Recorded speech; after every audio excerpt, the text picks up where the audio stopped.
Now, what is premature integration? I think that when it comes to the topic, the concept of premature integration, it works on two different levels, right? There's premature integration of yourself, and then there's premature integration of your relationship, right? And the reason why this is separated is because you can be one or the other without being that within a relationship. Now, what does that mean? You can be masculine dominant interacting with the woman, right? And be prematurely integrated yourself. Because she can be feminine submissive with you, and that might make it very easy to draw out the masculine dominant side of yourself. And that's something that can transpire, right? Another thing to understand is this, that you can be prematurely within a relationship and be masculine dominant or feminine submissive with somebody else or anyone else, right? Consistently.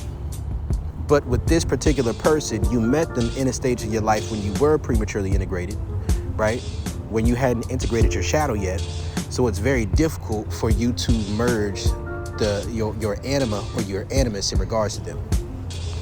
So individual premature integration is when you have not yet integrated your shadow, and because you haven't integrated your shadow, it's very difficult for you to integrate your anima or your animus when it comes to your partner, right? You're not fully conscious and aware of your shadow, and because you're not fully aware of what you want, what your needs are, who you are, and because that isn't something that is negotiated with your conscious mind, you may feel like you're being honest, but it's impossible for you to truly be honest with your partner about what you want and what you need. So oftentimes this leads to covert contracts. Oftentimes this leads to a particular type of relationship dynamic that at times can switch back and forth between a neglecting partner, right? A neglectful partner and an abusive partner, right? Now, understand what I mean. That kind of goes in line with the concept of the insecure attachment and the dismissive avoidant attachment. And there becomes this push and pull, this tug, where it's very difficult for the two individuals to get on the same page, right? And this is where premature integration is a thing. So what are you integrating exactly, right? What you're really integrating is your perception of the opposite sex, right? First, you're integrating your shadow, right? And then you're integrating your perception of the opposite sex. So that's the anima, the animus, right? So how can that look? Most men, to some extent, have a Madonna whore complex, right? Which means that they view a woman as either a Madonna or a whore, either a good woman, a nice girl who is transactional with her body in exchange for emotional validation, social validation, and ultimately a relationship. So that means that he earns access to the woman sexually by paying a higher price, right? And then another woman has a lower price, and for some men it's going to be a woman who is easy, right? So it's easy versus a high price. Now, what does that come from? Either way, there's a price, right? When a man says either way you pay, that's a man who hasn't integrated his shadow. Because what happens when you integrate your shadow as a man, especially if you're the dominant type of man, is that you learn that a woman has intrinsic sexual desire within herself, that she likes and she craves dick, right? When you understand that a woman likes and craves dick,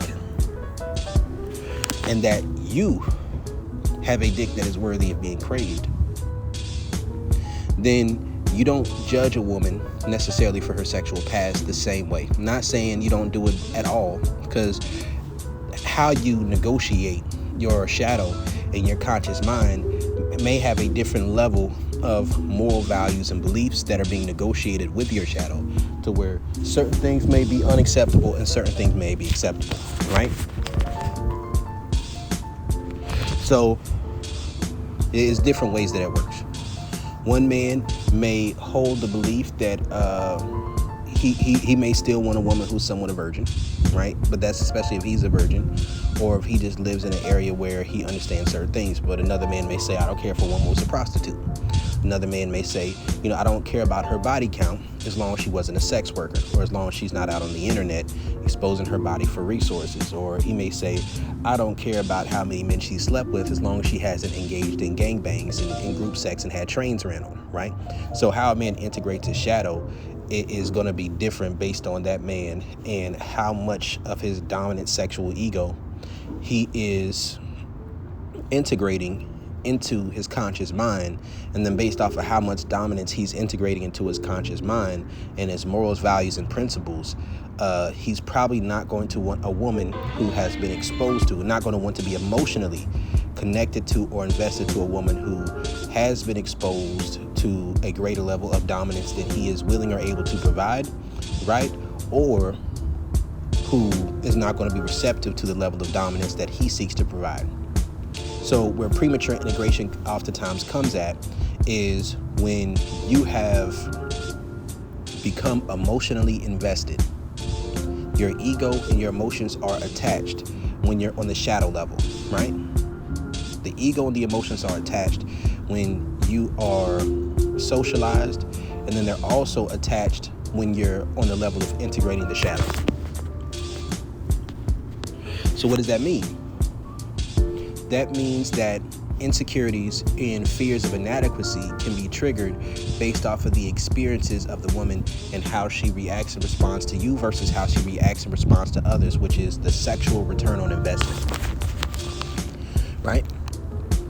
So that's something to understand about premature integration. Also, something to understand about premature integration before you reach the level of shadow integration is the premature integration of, how do I put it, not having come in contact with your shadow.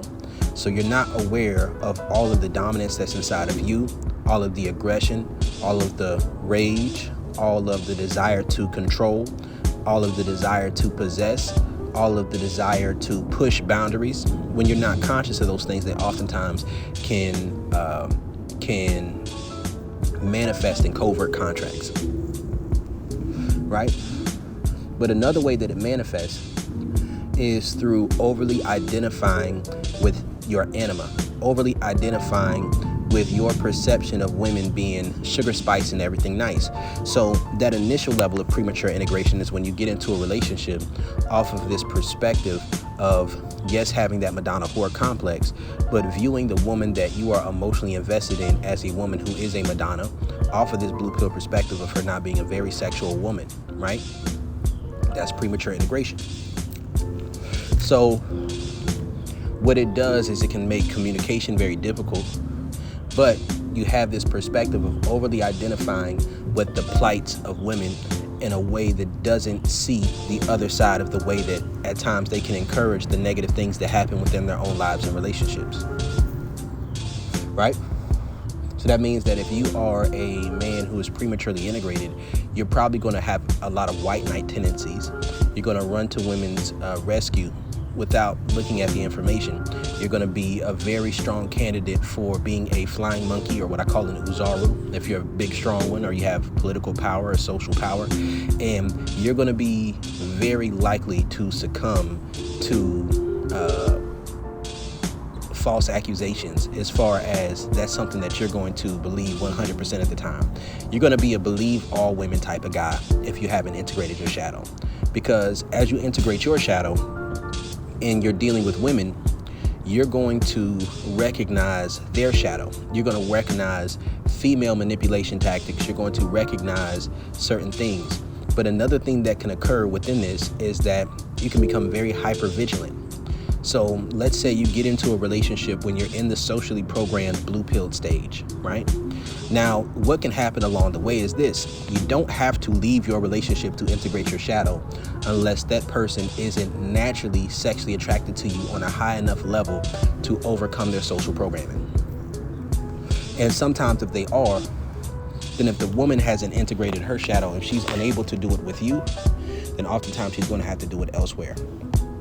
One thing that I'm a believer of, and I can't prove it, I want to do some surveys on it, but I do believe that women who have a capacity or who have the experience of being able to experience like high levels of sexual desire, orgasms from penetration, openness to like degradation and kinks and different things like that, where they integrate those kinky parts that are within their sexual shadow, especially within the submissive sexual ego, with their man, when it's a man who's emotionally invested in them, who cares about them, and especially in their first long-term relationship, that it sets a precedent of it being easier for her to be integrated in her relationships going into the future. And also oftentimes it's not going to feel as much of a need to separate from that man in the first place, right? So let's say that foundation is love. Now, we also have to understand the animus of a woman. Especially in this day and age, many women have what I call a gentleman gigolo complex, meaning that they see a guy as either a nice guy or a bad boy, right? So that means that as she's going through that process of integrating her shadow, she may be in a position of wanting to tap into the submissive sexual ego. So if she's unable to do that with a man who initially was a nice guy or initially was what she considered a good guy, then oftentimes she's going to go through that process, and it's oftentimes going to come with a lot of hurt of experiencing being sexually dominated and experiencing intrinsic sexual desire, and of dealing with men who play the animus, right? Who play the animus, who play up to her ideal standard of what she thinks a man should be. So that might be a woman who's chasing after athletes and entertainers, who's chasing after men who are extremely sexually attractive, maybe more sexually attractive than she is. And at first she may desire something long-term to come out of it, but eventually she may resign into recognizing that it won't. And then when that happens, she shuts down that process of integrating the her animus, if she's unable to lock one of those guys down for something long-term. And that definitely, it exacerbates a duplicitous mentality, right? It exacerbates a mentality of viewing, like, I've heard many women say this, you can see this a lot online, where a woman is say, like, men with good men, they can be good at sex, but the narcissistic ain't shit dudes are the dudes who have the best dick, right? That's really where that mentality comes from, because it's a lack of integration within that thought process. Because when a woman is socially programmed, and same thing for a man who's socially programmed, when you're in that state of mind, you're in the masculine submissive. Now, we need to understand core polarity. Now, there are going to be some women who want to take a masculine dominant role and integrate from there. And there's going to be some men who are going to be feminine submissive and who can integrate from there. But what we have to understand is this, that for the most part, a man who's at his core, a man who is being a man who is giving into himself, or who is building himself up in a particular way, it's going to be more natural for him to be masculine dominant. It's going to be more natural for a woman to be feminine submissive. So when you're socially programmed, you're adhering to this certain transactional model of dating and relationships. And it's kind of the traditional model for many people. So that may be a man who says, I'm going to protect and provide in exchange for having access to this woman sexually. So she's going to be dominant over her sexuality, right? And the man's going to be dominant over his resources in a way that removes the ability to experience intrinsic desire on any particular level, right? So that means that for a woman, she may have pockets of the feminine submissive she experiences with the bad boys, but due to a lack of masculine energy, or due to a lack of a willingness or ability to integrate with that woman, she's going to vilify that sexually dominant man in her mind in order to justify and to rationalize the feeling of rejection when he is not willing or able to integrate with her and to reciprocate the things that she desires, right? That's one level of it. Now, understand that this integration of the anima or the animus can happen from either side. So a man can integrate with a good girl, right? And then he can have conversations with her, right? A woman who is not very sexually promiscuous, a woman who has a very doesn't have a lot of experience, or at least the experiences that she had were not experiences that took her too far outside of the realm of what his ego can handle, and then he can open her up sexually, then integrate both of their shadows within that dynamic. And something to understand is that the closest person to an individual, especially the closest person to a woman, is going to be the one who has the most access to how she truly feels and what she truly desires, right? And that's going to be on an emotional level, but it's also going to be on a sexual level.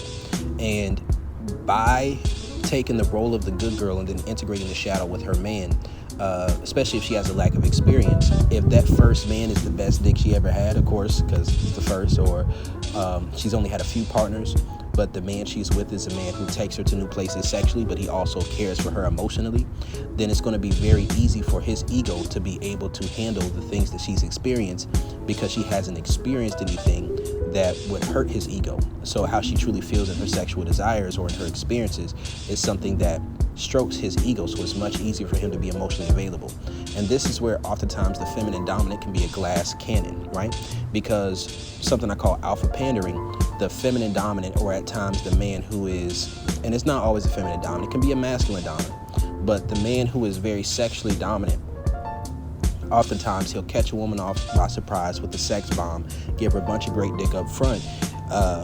She may even forget some of her former experiences about how good this was, and due to these experiences of like digmatizing the woman, it's very easy for him to be able to hear what she truly thinks and feels, especially about sex and things like that. So it creates this judgment-free zone, especially because the return on investment is that there's a very high return on investment because he's very low in his emotional, social, and financial investment, but he's also very high in the return on investment of how sexually attracted to, how sexually available, and the superlatives of the experiences of the woman, especially when you've planted flags, right?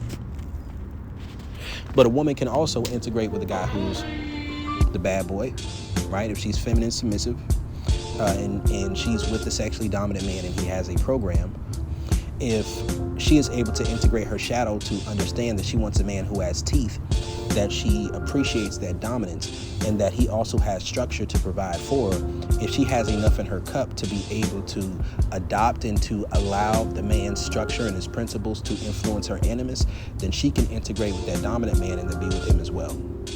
But if she's unable to integrate those things, then oftentimes it's going to create this cycle of going back and forth between the nice guy, right?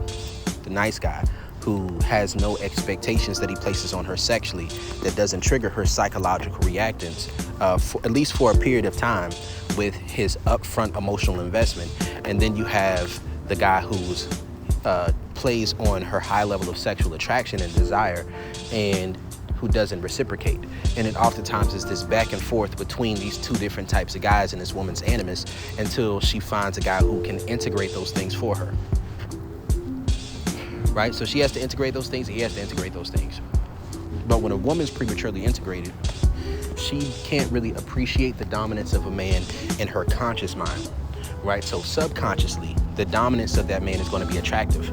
But what she's going to encourage and what she is going to desire from a man is ultimately for that to be the type of man who pretty much lies to her, who panders to her ego, who panders to her desire for validation that she has not earned. That's what's going to make her feel wanted. That's going to make her feel respected. That's what's going to make her feel desired. And that's what's going to speak to the aspect of her animus, which is her playing the anima that maybe her father or society presented to her, rather than seeing that other side of her that's within her. Right? So being prematurely integrated as a woman is overly identifying with the animus, overly identifying with very narrow-minded perspectives of who she should be as a woman, that's based off of things that society and the masculine principles of the day and age present to her. So that's like a woman who always wants to see herself as a good girl, who always wants to see herself innocent in every situation, based off of not wanting to feel like she's wrong. So even if she's done things that are wrong, wanting to take this perspective of being a good girl or wanting to be viewed as innocent is something that can become a hindrance once her behaviors actually conflict with her this duplicity, right? When the shadow possession takes over and she has moments of engaging in casual sex, but she still wants to be viewed as a woman who's valuable and who has a grounds for setting standards for sexual access. Right? So we got to understand that for most of the time, if a man is in a position where he's socially programmed, right, and he's like blue-pilled, as long as this woman hasn't engaged in desire-filled sex with a man who has not invested in her, then this perspective of her animus is going to be one that doesn't really conflict with the man's ego. But once she still desires to be seen, treated, and viewed that particular way, that's where it becomes an issue where now it becomes a more so duplicitous type of engagement, right? Where there's a gentleman gigolo complex. So when we understand this is where the integration becomes important. This is where we understand what premature integration is. If the shadow is integrated within a relationship, then it's much easier to have certain conversations. Those hard conversations are not that hard. They can be hard, they can be difficult, but the shadow can portray itself in ways that are like wanting attention, the shadow of wanting to feel validated, wanting sexual validation. But if she isn't integrating her shadow with her partner, then oftentimes that man will become possessive and he will become controlling because he sees something within her, right, that she's not sharing with him, because maybe she doesn't see him as the type of guy that she would like to share that with. And that can become a very negative and toxic cycle of her feeling like she's always wrong, of her feeling like the guy's trying to control her because he's trying to set boundaries around certain behaviors, because the behaviors that she's showing and the things she's trying to do run contrary to what she says that she wants to do and what she says her goals and her desires ultimately are. So it's like if what she says is that she wants a monogamous relationship because that's within her social programming, she may not understand what it truly takes to satisfy a man's needs for a monogamous relationship. She just wants to feel like that's what it means to love someone. But then ultimately she's going to have behaviors that are going to show a desire to put herself in scenarios in which sex can take place, right? And then oftentimes what that can do is that can lead to the man becoming controlling. It can lead to certain levels of guilt tripping. She may falsely believe that the man is a gaslighter or that the man is narcissistic because he recognizes that there's inconsistency between her words and her actions and her feelings. And these are things that she doesn't feel safe enough to express. And because she doesn't feel safe enough to express these things, when he recognizes the difference between her actions and her feelings, and he's too emotionally invested to walk away on the first sign of duplicity, then the man becomes controlling. And it's somewhat of a defense mechanism, right? Now, the thing to understand is this. Two people can be in a relationship and integrate their shadows together, right? Two people can be together and integrate the animus together. It's something that can happen. It's not impossible, but oftentimes within this day and age, it's something that's very difficult to take place because in order to do that, the woman would have to feel loved. She would have to actually work on making sure that her beliefs and her actions and desires are integrated with one another. And the man would also have to have the security to have conversations with her about what it is that she truly desires, what it is she truly wants to do, and to not get hurt, to not get butthurt, to not get frustrated, and then to not start to see the woman as something other than innocent and worthy of love, right? So it's much easier to do that when you are, like when you've already integrated the shadow with that person. Now, what that helps with the integration of the anima or the animus is as that man begins to see both that sexual side and that non-sexual side, the value in both areas, then what can happen along the way is it becomes much easier to go through that process, right? Once the man sees both sides of the woman and she feels accepted and loved, right, within that, then they can start to work on the integration of the anima and the integration of the animus. And some of that can start to naturally occur through it. So, and what does that mean? That means that the woman in the integration of her animus needs to be able to see that man as both without splitting up who it is. And it helps to create a persona for that aspect, like to create a sexual persona, right? It almost appears to be like a split personality sexually. But then to go through that process of integrating that sexual aspect into the way they view their partner non-sexually, to then see them as a full person. But when you're unable to integrate the shadow within your relationship, then one or both parties are going to set out into the casual sex world. And this is where a lot of hookup culture comes from, right? This is where the red pill comes from. So what is being red pilled for a man, right? Being red pilled for a man is when he starts to learn the nature, is when a man starts to learn the nature of female sexuality, right? That's what I consider a red pill, right? And that would come from like more so Alan Ryder Curry's definition of the red pill.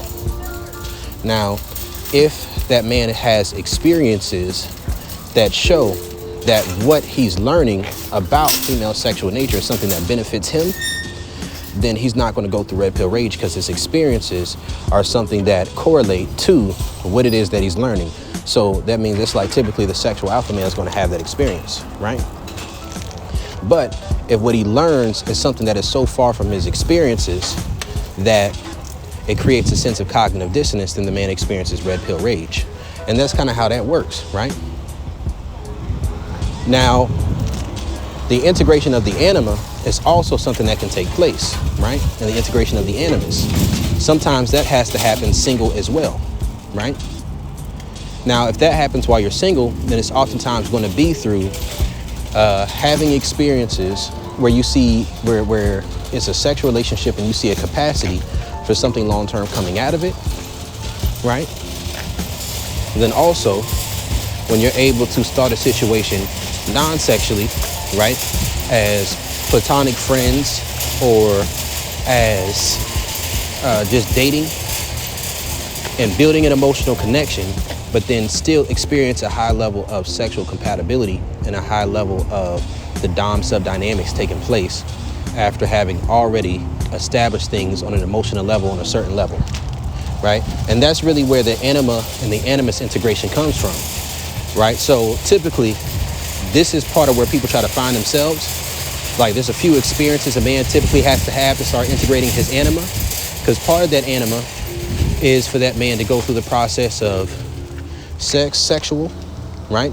Then romantic, then experiencing love, especially on an unconditional or platonic level as well. And then also experiencing wisdom, right?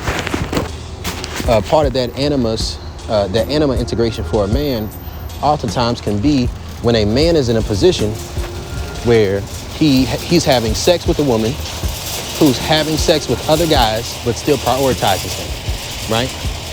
Or when he experiences a woman that he's somewhat emotionally connected to having sex with another guy, right? And leaving him for it, right? When she experiences something better and then coming back around and still desiring him, right? Or it can happen in a plethora of different ways.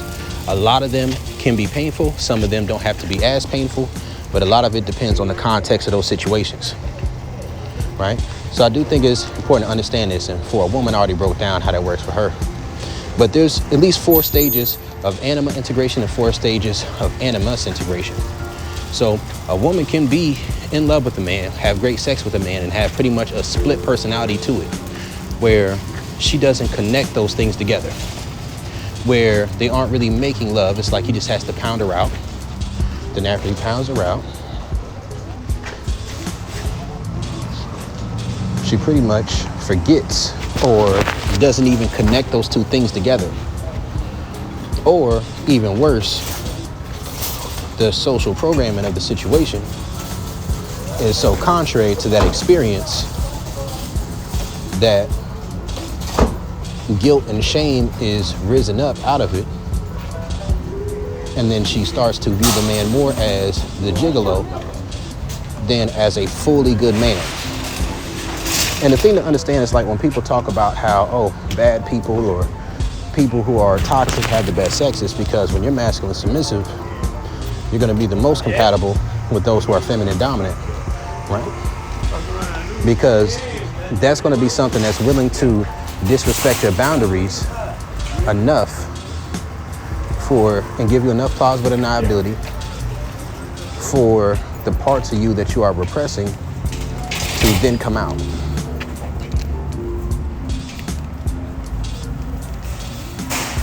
Right? So this is what premature integration is. So it's Brody. I'm out.